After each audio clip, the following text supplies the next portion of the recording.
Peace, lovies. It's Amira, also known as Blissfully Mindful, back at you with another Blissful Chit Chat.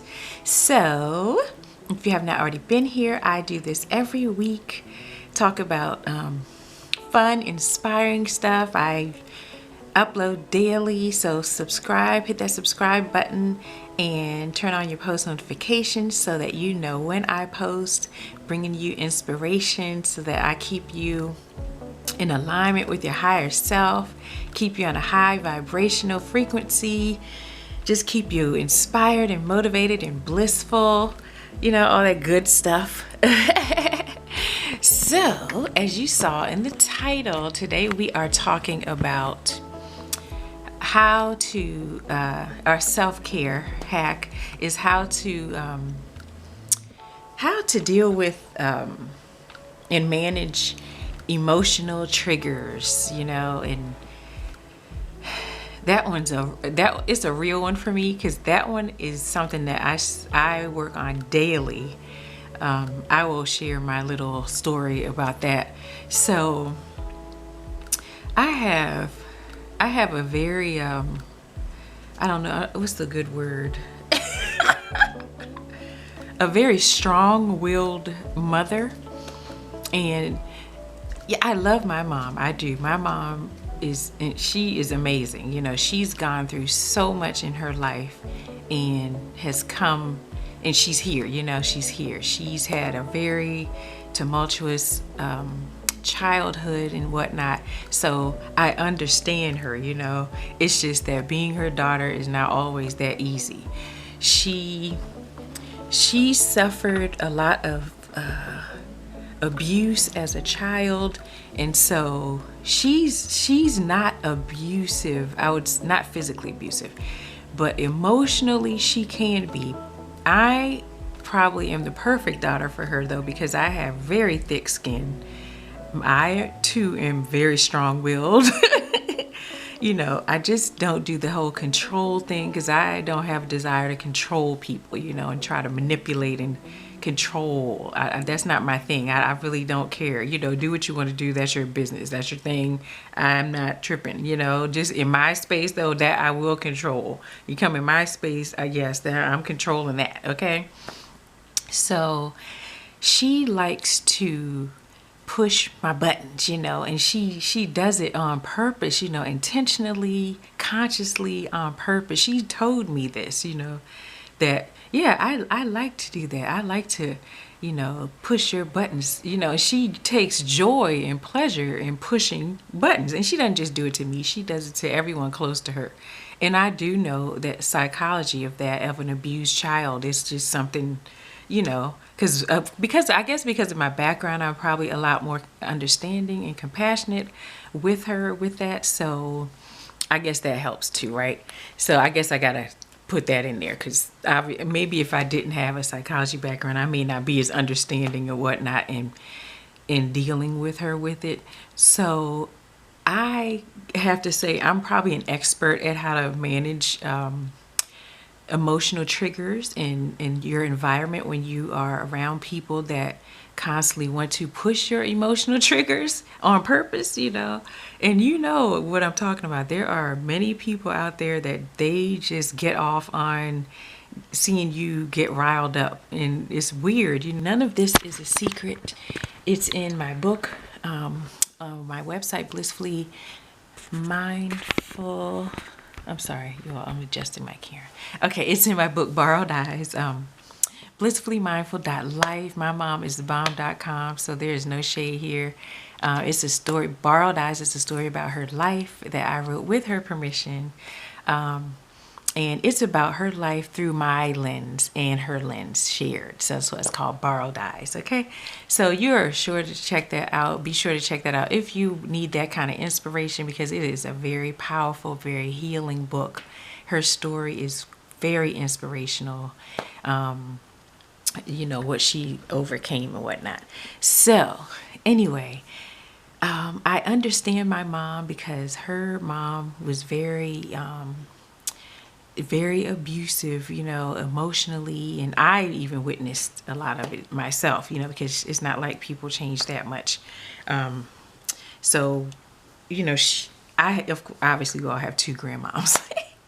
But I would say, I'm sorry, but when I was younger, she was like the one I felt like she was my mean grandma. I did not vibe with her. She was like always yelling and stuff and just not very loving and kind and whatnot. And even though my mom does take her little shots, she still has the loving and the kindness that her mom didn't have, and I guess she was able to get that on her own.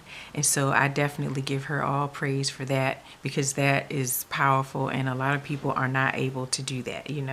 They're not able to raise their frequency to that extent, and they're not able to evolve spiritually to do that. So kudos to her for that.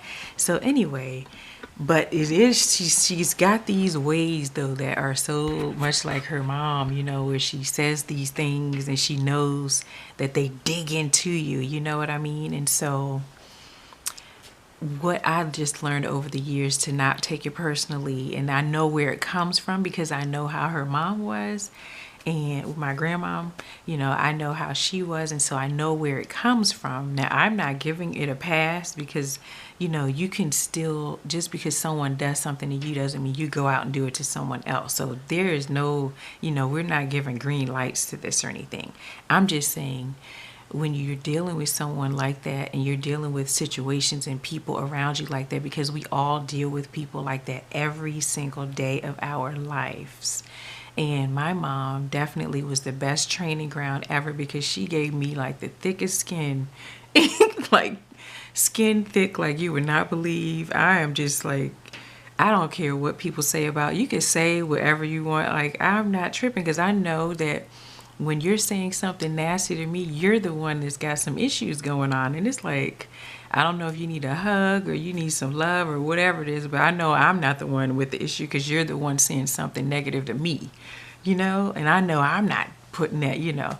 But what I do know too, though, is that it still comes back to me, because I've got to adjust my energy, because what am I projecting energetically that's drawing that to me? And so I know when my frequency is heightened, I notice that I'm not getting her taking shots, and pushing those buttons and setting off all my emotional triggers. I notice that. And I notice that even with other people, like, oh my goodness, I know it happens a lot too in workplaces. Like, a lot of times coworkers do it, bosses do it, just say derogatory things and stuff to you because they know it'll push your button. Like, I know I had a friend of mine, and her boss kept calling her Friday girl. And I was like, how racist is that? That is like ridiculous. And so, and I know, every time she said that to her, it made her cringe, And so in a situation like that, honestly, I would definitely have addressed the woman. I don't care who you are, but then again, that's like I said, I have a really thick skin. I have a mouth on me, so, I'm not gonna like scream. I'm definitely not screaming at people, I will let you know though that you will respect me, that I will do. So you can deal with emotional triggers internally and externally, because definitely address the issue, address the person.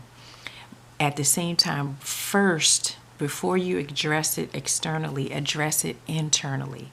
Address your own energy. And that's what I've learned over the years. When I've addressed and adjusted my energy, I noticed that sometimes I didn't even have to do the external part, because once I did the internal part, it all worked itself out and it all resolved itself. I don't know how many times a person has come back to me and apologized for something like that. Oh my gosh, if I could, so many times people have come back and apologized, like, oh my goodness, I shouldn't have said that. I don't know what I was thinking, or whatever.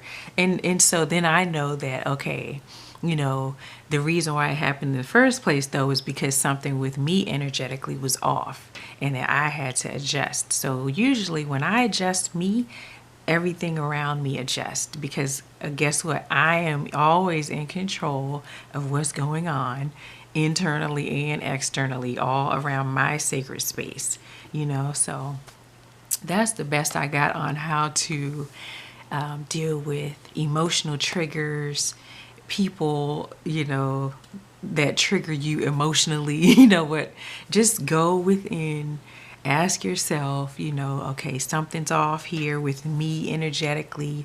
What do I need to do to like get back on track, to get myself back in my peaceful space, mentally, spiritually, emotionally, energetically?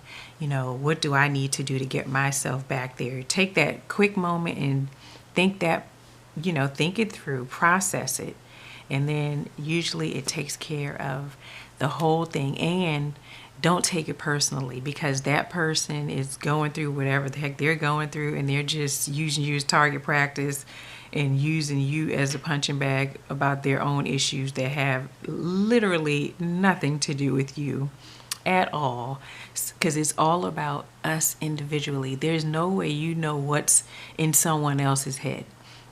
We all came here by ourselves. We leave here by ourselves. We are here by ourselves when we're here, okay? Because none of us knows the exact thoughts. None of us knows what's in someone else's heart. We don't feel what they feel. We don't experience life the way they experience life.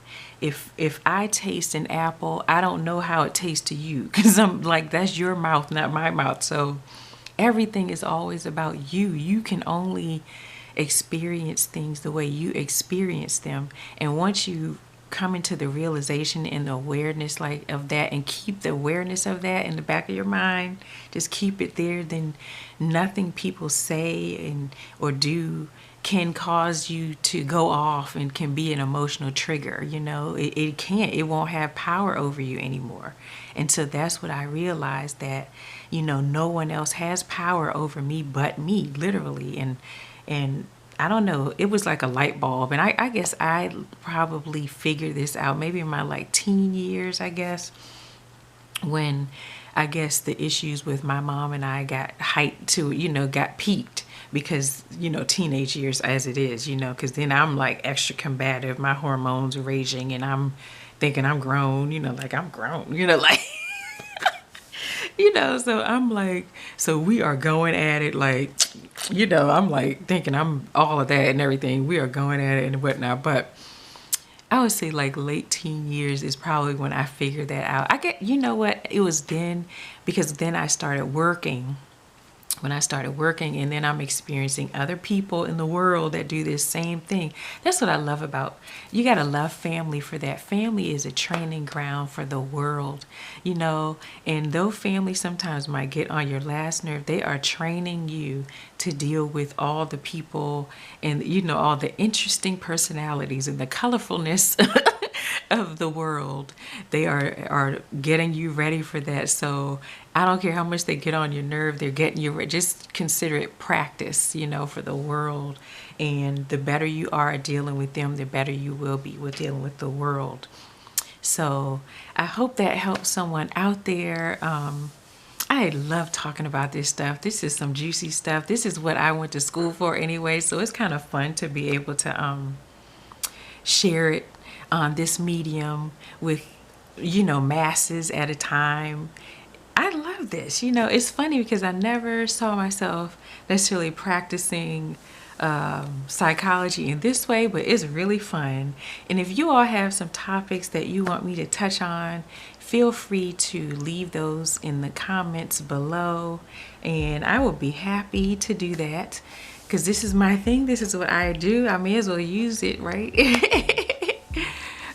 I use it usually with friends and stuff though, but this is better. It's it feels good to do this. So yeah, definitely leave them in the comments below if there's anything you want me to touch on, and I will do my best to give my insight on it, and hopefully send some healing vibrations to someone out there that needs it and whatnot, because I want to do that, be an emotional, spiritual healer.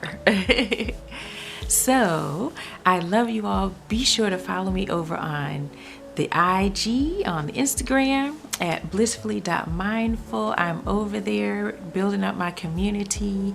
Also, get your free ebook, It Feels Good, Positive Affirmations for Success, Wealth, and Love on my website at blissfully.mindful.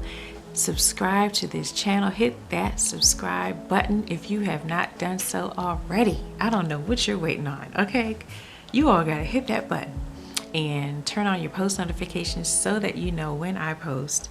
Share this with all of your friends. I'm looking to get my channel up to at least 10,000 subscribers, and I would appreciate your help so much. And with that, I will see you all next time. As usual, I love you all bunches. Sunflower smooches, peace and love. Mwah.